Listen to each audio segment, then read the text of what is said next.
Good afternoon, everybody, and welcome to Maryland LCV's Friday Digest. Today, we'll be discussing our 2025 Environmental Scorecard and Governor's Report Card. And I want to thank you for joining us. I'm Kim Coble, Executive Director of Maryland LCV, and we're going to talk about two important accountability tools that Maryland LCV issued in August, in which we assess the performance of the Maryland General Assembly and the Moore administration in protecting Maryland's environment. Before I jump into that, though, I'm going to take a moment to have a commercial break and encourage everybody to sign up for our Changemaker event, which is September 18th at the University of Maryland. You can go to our website and buy tickets and sign up to be a sponsor and join us. We really hope you can make it. It's a lot of fun. There's about an hour program and a 2-hour networking reception. So yeah, please sign up. It'll be fun to have you there. Back to the agenda for the day. For more than 40 years, Maryland LCV issued a scorecard, and it is a really incredibly important accountability tool that we have for not only Maryland voters and our members, but actually elected officials themselves. And every year we release our assessment of the governor. Every other year we release our assessment of the governor as well. And you can learn about what the governor, his administration are doing to protect our environment and how we rate his performance in meeting our goals, your goals in protecting the environment. Joining me today is Rebecca Rear, our Climate Policy and Justice Director, Marissa Olszewski, our Environmental Policy Manager, and we'll also hear from our Political Director, Kristen Harbison. So they'll be joining me coming up here. But before we dive into the details, I want to explain how these reports are so important to what we do and how we do it.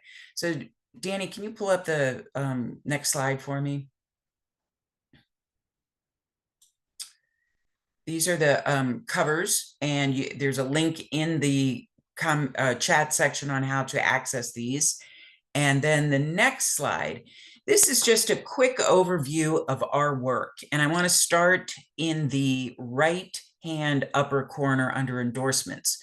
So we work very hard during the election cycle to determine who is a good candidate for the environment. We through questionnaires, through a lot of conversations, and through performances in the scorecard, we decide whether or not we're going to endorse a candidate.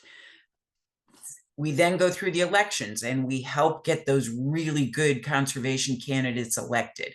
We work in the field, we get information, we make sure you as voters are informed and able to cast votes. There's a lot of work that goes into making sure that those conservation candidates get elected. Then we work with them during the legislative session and actually year round to pass the policies that we believe are really critical to making sure that the environment is protected. And then to the upper left corner, which is where we are today, we hold them accountable. We make sure that during the session, they understand which are our priority bills, what our priority issues are, and we watch how they vote. We work with you to make sure that their constituents, that they understand their constituents care about how they vote on these issues. So this cycle is ongoing for us. It's just an ongoing, endless cycle of supporting them, working with them, getting them elected, and then holding them accountable. And that's what today is about. So in the scorecard, we typically assess the performance of the legislature in passing Maryland LCVs and the environmental community's priority bills every year. And we create a very large, very detailed spreadsheet of voting records by bill and actions taken by bill. And from there, we calculate a score for each legislator. This is not your typical year. And Kristen's going to talk a little bit more about why that's the case. But what we did this year is that we provided chamber scores. So we said we gave letter grades to the Senate and letter grades to the House. The reason we did this is a bit unfortunate because none of our priority bills passed and none of the environmental community bills passed. There were sections of them that moved forward, and that's important to note. But since we didn't have any votes on priority bills, we really didn't have anything to score. So the legislators were not we didn't issue individual scores this year. And it says something about what passed, but it also tells us a lot about what didn't pass. And as I said, there's a big write-up in the report on that if you want to read a little bit more, and Kristen will be touching on it. In the governor's report card, we evaluated Governor Moore's first 2.5 years as governor. We looked at 6 key areas: climate and energy, environmental justice, land and water, transportation, budget, and leadership and transparency. And for each of those sections, we acknowledged accomplishments, and there are accomplishments in each of those sections. We looked at missed opportunities, things where we felt that they could have done better.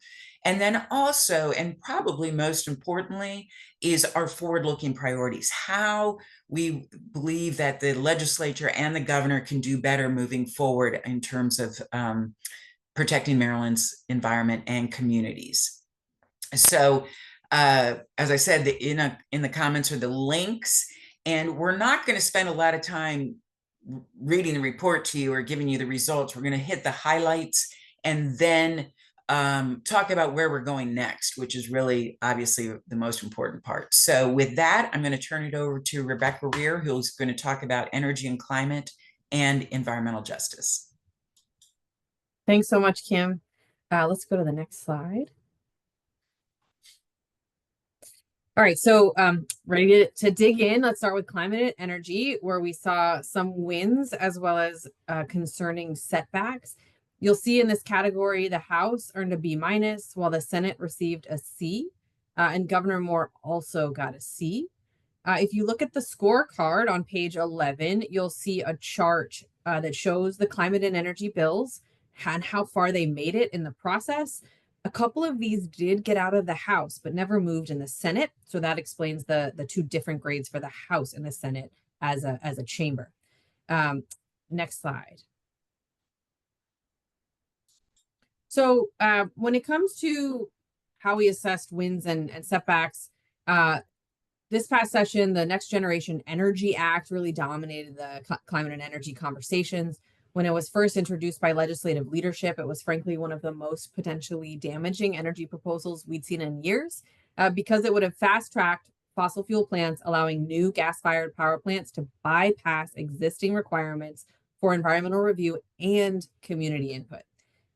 In partnership with all of you, through some tough advocacy, we restored public input requirements, maintained community engagement processes, and legislative leadership also changed the bill to include provisions from parts of other bills, that's what Kim alluded to earlier, supporting battery storage and clean energy development.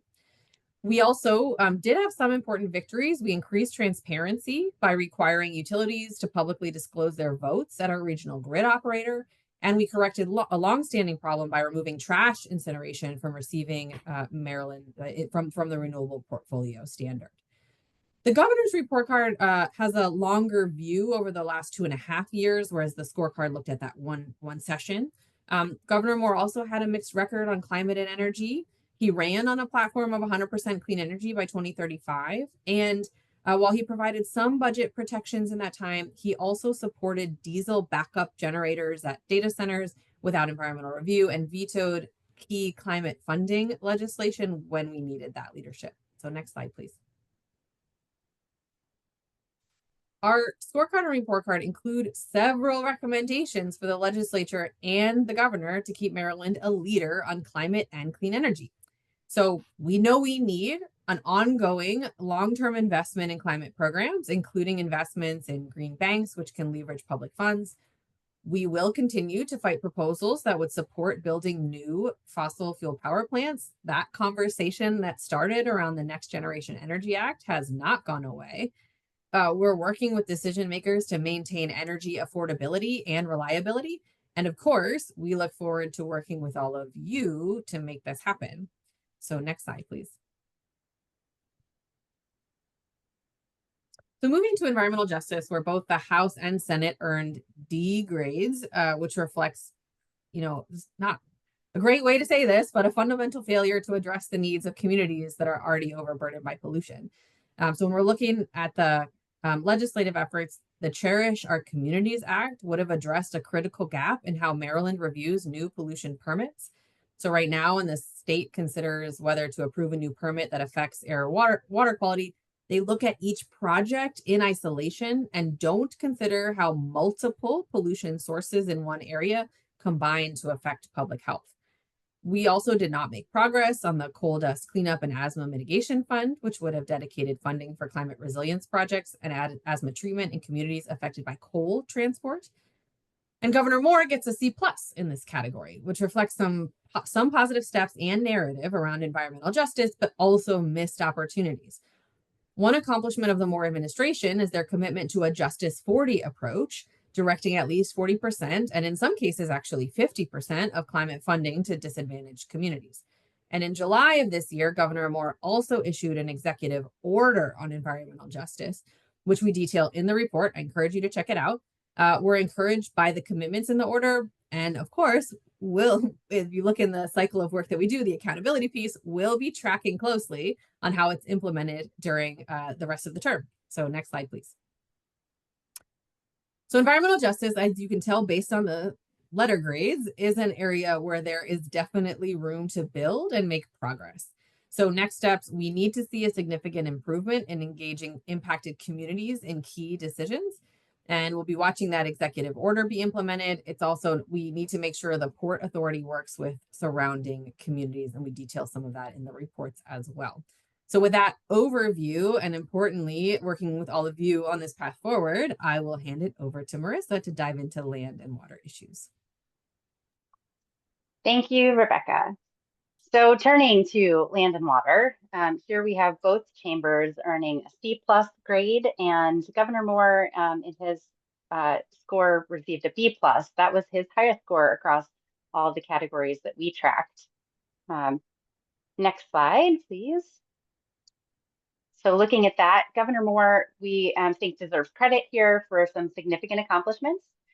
In this area in 2024, he announced that the administration had reached, or Maryland had reached, our 30% land conservation goal. That was 6 years early from when the goal was set to be reached. Notable progress, and that puts Maryland ahead of schedule, protecting our natural spaces. And he is committed to continuing that progress to achieve greater land conservation goals. Our goal moving forward is to preserve 40% by 2040. Governor Moore also willingly took on the role of chair of the Chesapeake Bay Executive Council. There, he has provided strong leadership in that multi-state and federal partnership. And additionally, he did maintain funding levels in his budget for key accounts that allow for bay restoration efforts to continue in Maryland, despite the challenging budget year that we saw this year. The legislature, for their part, followed suit with bay funding, and they did not take funds from the Chesapeake and Atlantic Coastal Bays Trust Fund to support the general fund, although the legislature did take $25 million from program open space and stated that they plan to continue that take for the next 4 years. On setbacks in this area, we were disappointed. Legislatively, our Nearshore Farm and Finance Act failed to advance. That was one of our priority bills this year. That bill was based on solid science. University of Maryland Extension research has found that planting trees within that 100-foot coastal buffer is 6 times more effective at keeping nutrients out of the water than planting those same trees anywhere further upland. The bill would have prevented excess agricultural pollution within that critical nearshore zone, while providing generous financial incentives for farmers up to 150% of the current Maryland agricultural cost share rates, plus bonus payments of $1,000 to up to $4,000 per acre, depending on the planting, for farmers who participated in planting those nearshore buffers. Additionally, concerning was, and maybe most concerning in this category, was what happened with our Green Space Equity Program. Here, the General Assembly effectively cut the $7 million that was allocated for this program this year. The funding instead, this program, I should say, is an environmental justice program that had been a priority of ours previously when it had been established. The General Assembly this year earmarked those funds for 3 pre-selected projects. And one of those projects does not even meet the program's criteria for serving overburdened and underserved communities. Stripping away this funding took away from the program that is meant to be a community-driven process established to ensure that those resources go where they're most needed. Next slide, Danny. So moving forward, we do want to ensure that the Green Space Equity funds do in fact go to overburdened and underserved communities, that they are allowed to be allocated to their program and be allocated as the program assesses. We also are looking on the executive side moving forward for continued work in the stormwater sector. Although this isn't noted on previous slides, it's one of our areas of water pollution that we are still concerned about, and where we think the administrator has role to play in coordinating agency response to most effectively make strides in that area. And we are also still watching the Conwango Dam relicensing process. That is currently still under review, and we would like to see this administration really move forward and ensure that what comes out of that process is a strong license agreement that protects the bay from the legacy pollutants behind the Conwango Dam. So with that, I am happy to pass it over to Kristen Harbison, our political director, to provide you a bit of historical context and what else to expect for next year. Great. Thanks, Marissa.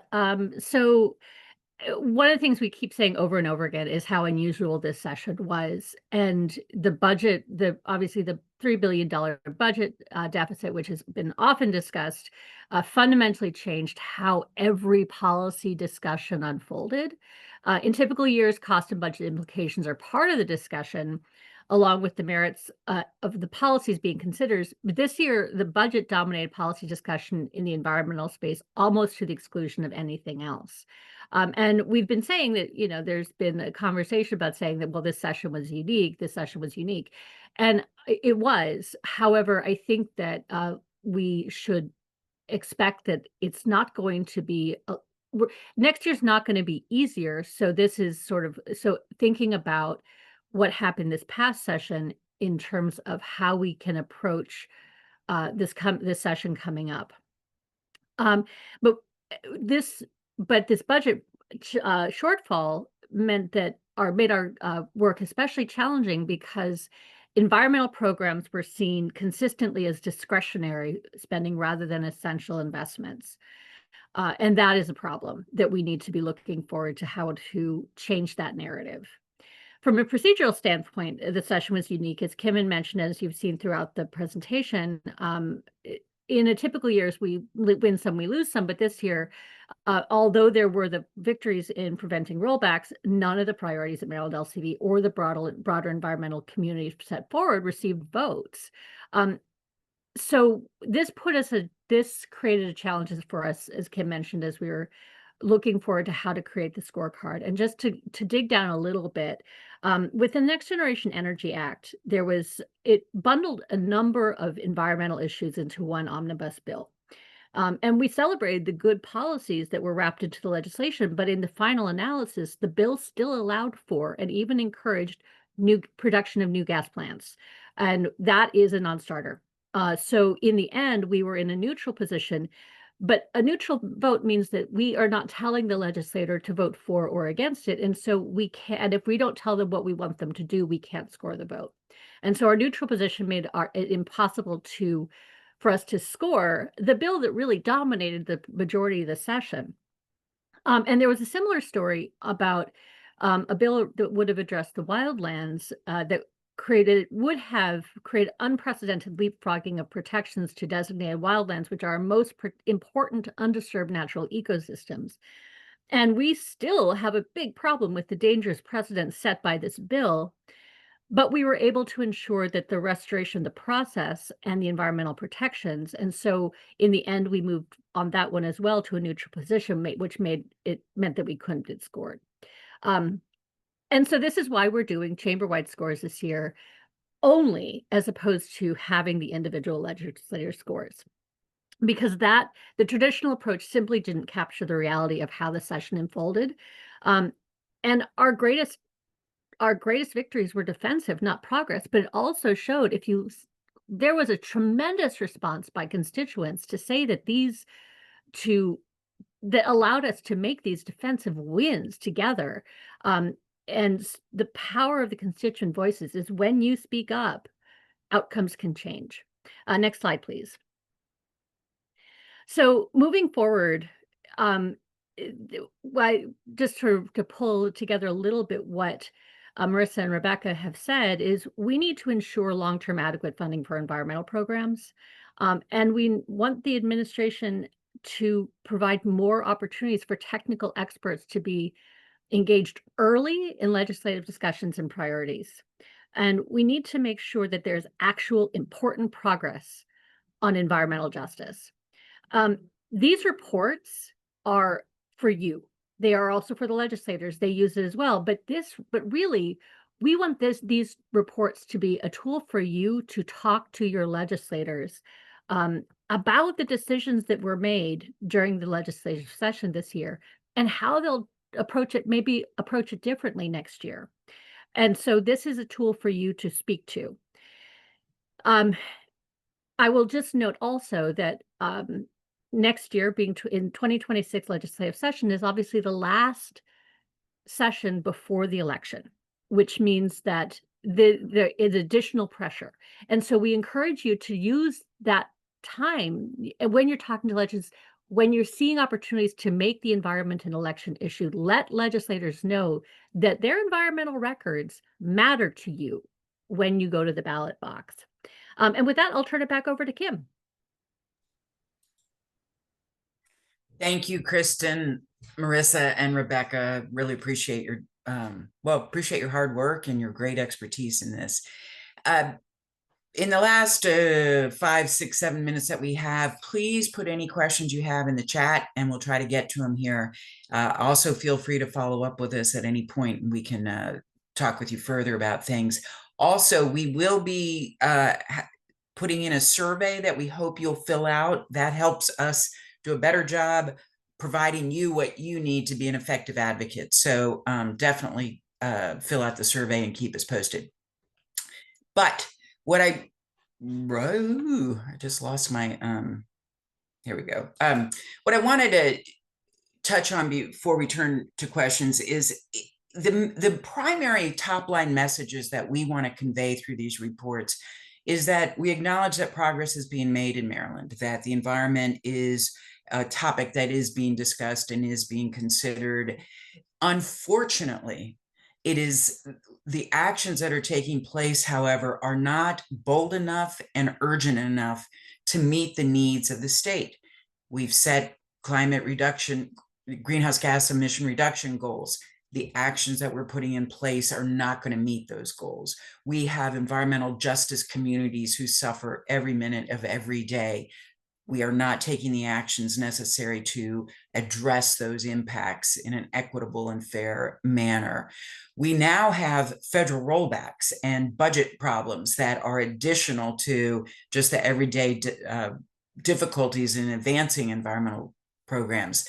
And the state leadership that is needed during this time has increased. It's more important than ever that states, including Maryland, can serve as leaders in fighting against the federal rollbacks and the budget problems. So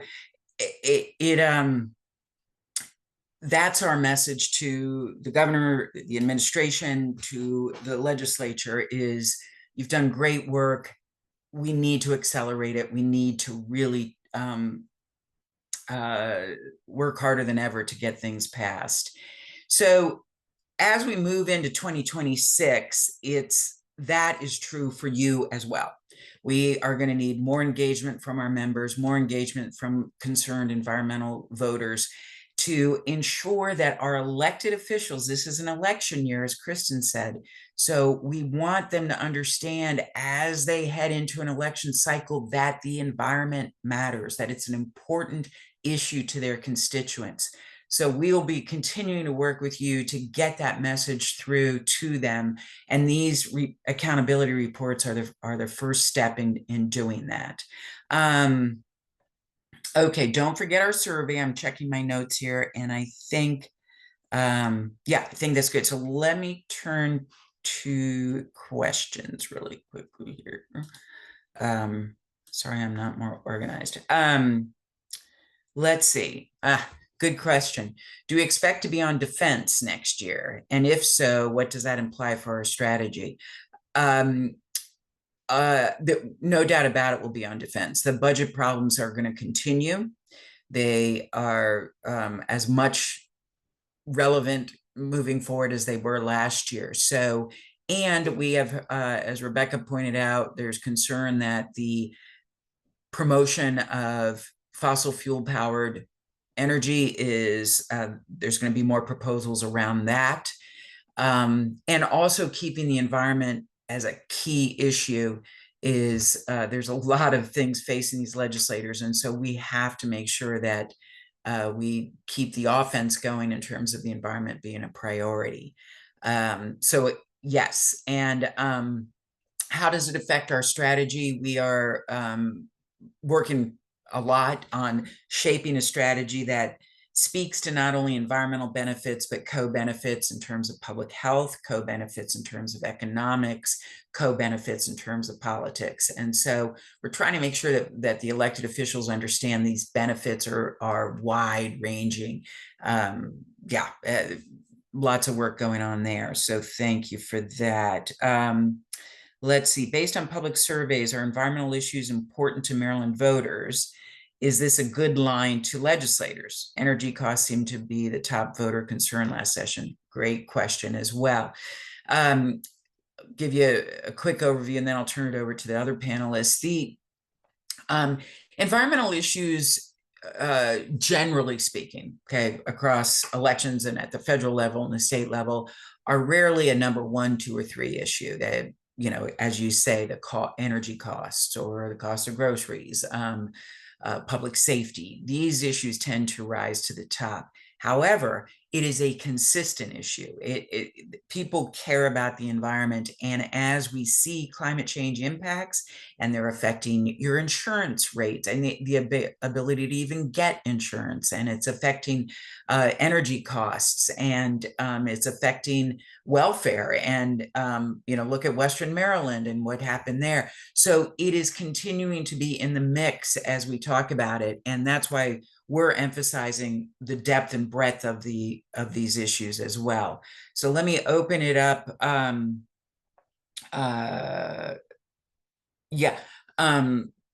Rebecca, Kristen, Marissa, any other additional thoughts on either of those questions? Yeah, thanks for the opportunity to respond. I think the other thing is, when you ask amongst a slate of issues, it isn't 1, 2, 3, 4, but when you ask people, do you support clean energy? It's an overwhelming positive response, right? There was recent polling that asked specifically about offshore wind. 7 out of 10 Marylanders statewide support offshore wind as one example of a source of clean energy that would be important to Maryland's clean energy future that you could get involved in with Maryland LCV. So I think when you ask people a very direct question about the environment, about clean energy, you know, and it's incumbent upon us to connect all these issues, Kim, as you were saying, right? It turns out people do care about their local parks, because when they need a break, when they need fresh air, they go outside, and it's an incredible benefit to mental health. It's an incredible buffer against urban heat islands. So I think when we're talking to folks in that one-on-one opportunity, in that polling, when you're asking about a specific targeted question, we get an overwhelming positive supportive response.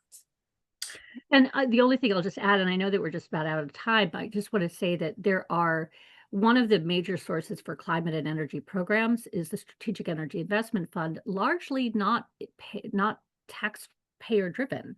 That comes from other pots of money from the corporations and the utilities and the mergers, and so that's not tax money.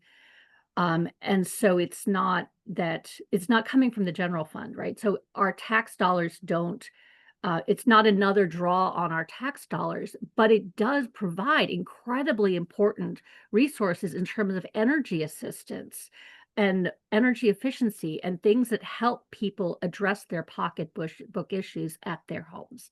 So there are some really important details, and that's one of the things when we're looking at primarily such a strong defensive year, we really need people to be being on the defense doesn't mean that we're not on the offense. We're on the offense to push why this is critical to people's lives.